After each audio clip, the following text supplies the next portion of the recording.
Alors, qu'est-ce que le désir? Ça, c'est une question que je trouve très, très utile à nous poser.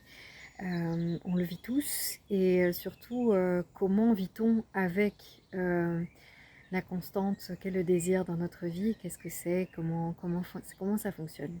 Le désir, c'est un élan d'action, un élan de création que l'on a. Et la question que je me suis posée dans la notion du désir, la première perso, c'était comment n'est-on pas dépendant de notre désir. Et le désir, on va le retrouver dans la création de notre vie quotidienne, dans la vie amoureuse. Il est toujours lié à une manifestation, hein, vouloir faire quelque chose, vouloir créer quelque chose ensemble.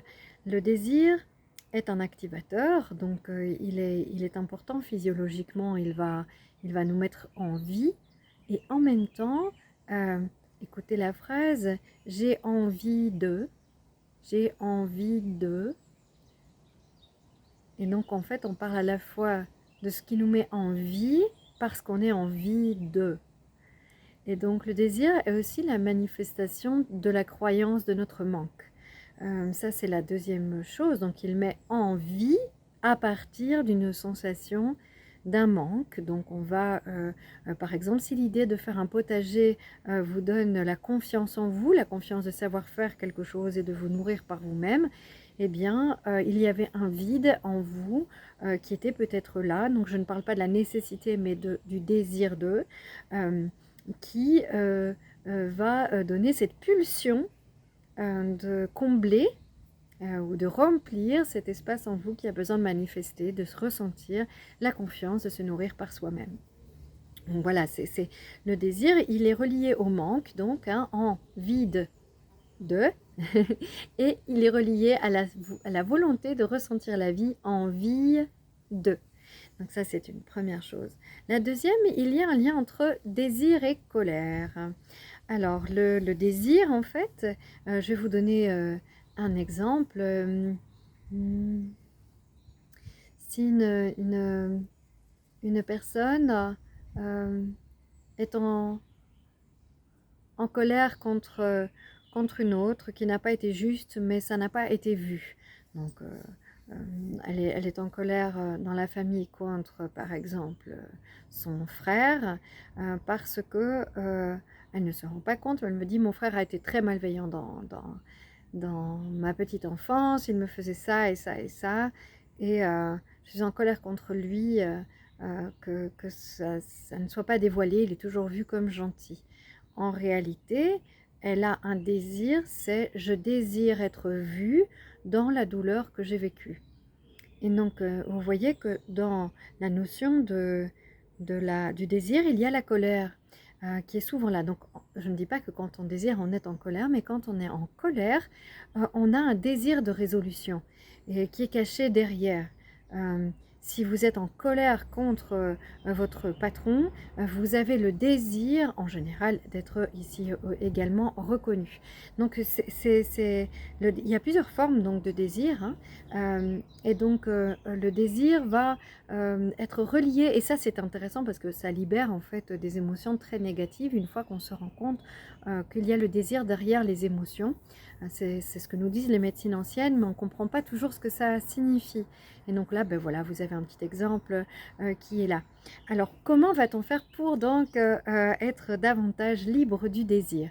Ça ne veut pas dire donc qu'on veut l'enlever, mais qu'on veut coopérer avec le désir ou qu'il soit un allié.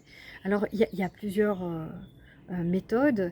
La première que j'ai choisie, c'est par exemple si je désire me sentir en paix et calme, eh bien, je vais simplement me nommer, je désire ressentir la paix et le calme.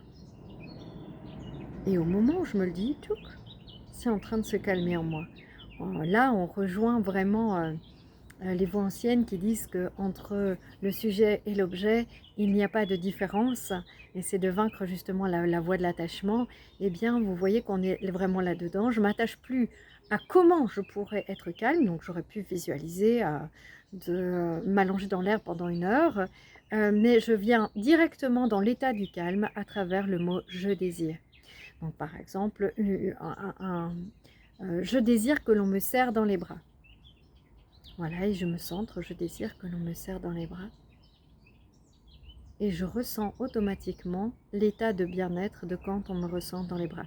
Alors je ne vais pas vous dire ça comble complètement votre désir, car le partage sera toujours essentiel dans la vie, mais ça vient nourrir ce qui est en manque. Donc on a beaucoup d'enseignements derrière ce petit jeu-là, parce qu'on se rend compte qu'on projette dans les autres selon notre type humain, enfin quand je dis type c'est un peu ouais, notre manière de communiquer. Le désir va être différent, hein. Si je suis une personne davantage dominante alpha, mes désirs ne vont pas être de la même nature que si on est des personnes coopératives, très très très coopératives, altruistes, à toujours s'oublier pour les autres par exemple, hein. Enfin je donne des clichés, mais donc ça c'est important. Mais dans les deux cas, le fait de nommer son désir, ça nous fait quitter l'objet, donc l'image mentale qui a été donnée pour résoudre cet état. Parce qu'en fait, le désir, c'est un état recherché, hein. C'est désirer un câlin, c'est le désir de se sentir complet, rempli par la tendresse. Eh bien, le fait de nommer, votre corps connaît déjà la mémoire et il va associer ça à une personne, à un lieu, etc. et va vouloir répéter à travers ce vécu-là. Donc ça, c'est vraiment quelque chose qui est très, très riche comme exercice, très libérateur, surtout quand on se sent assez dépendant. Même pour la nourriture, vous pouvez le faire. Elle va dire, ah non, je ne devrais pas penser que j'ai envie de ça. Mais en fait, en ce moment, je désire du chocolat. Je désire manger du chocolat. Qu'est-ce que ça me fait de vivre cette expérience, d'assumer que j'ai un désir? Donc en réalité, nous avons énormément de désirs tout le temps, mais on ne les voit pas. Et quand on ne les voit pas, je le rappelle, la frustration la cache. Donc, ou parfois en dehors de la frustration, parce que la frustration, parfois, elle est voilée elle-même par la tristesse. Oh ben, moi, j'aurais jamais. Donc ça, c'est vraiment c'est quelque chose qu'on peut définir ensemble quand on se voit en thérapie. On se rend compte que waouh, c'est dingue. Il y avait plusieurs cascades. Donc, j'étais en fait dans une forme de défaitisme profond, mais derrière, il y avait une frustration et derrière, il y avait un désir non assumé. Et donc, c'est un cadeau d'autonomie en fait, que de découvrir d'autonomie, de self-libération, que de découvrir que nous avons des désirs que nous cachons. Et donc ça, c'est vraiment un exercice que je trouve génial. Voilà, bel après-midi, à bientôt.